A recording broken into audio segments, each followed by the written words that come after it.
सरसकट कर्जमुक्ती, हक्काचा पीक विमा आणि शेतकऱ्यांच्या विविध प्रलंबित मागण्यांसाठी बुलढाणा येथे सुरू असलेल्या बेमुदत अन्नत्याग आंदोलनाच्या पार्श्वभूमीवर आज शासनाच्या वतीने उपविभागीय अधिकारी शरद पाटील, तहसीलदार कुंभरे, ठाणेदार संग्राम पाटील तसेच सहकार विभागाच्या अधिकाऱ्यांनी आंदोलनस्थळी भेट देऊन चर्चा केली.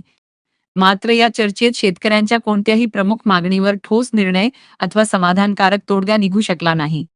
यावेळी शेतकरी नेते रविकांत तुपकर यांनी अधिकाऱ्यांसमोर तीव्र शब्दात नाराजी व्यक्त केली. केवळ चर्चा करून वेळकाढूपणा करण्याचा आणि आंदोलनाची धार बोथट करण्याचा प्रयत्न शासनाने करू नये.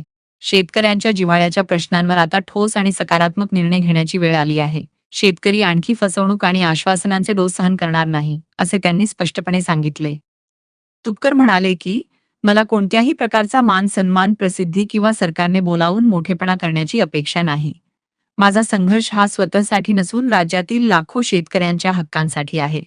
शासनाने सरसकट कर्जमुक्ती, हक्काचा पीक विमा आणि इतर न्याय्य मागण्यांबाबत तातडीने शासन निर्णय GR काढून शेतकऱ्यांना दिलासा द्यावा.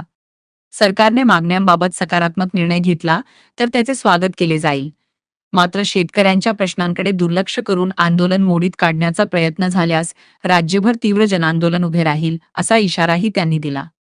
हा लढा कोणत्याही व्यक्तीचा नाही, तर महाराष्ट्रातील लाखो शेतकरी कुटुंबांच्या अस्तित्वाचा आहे.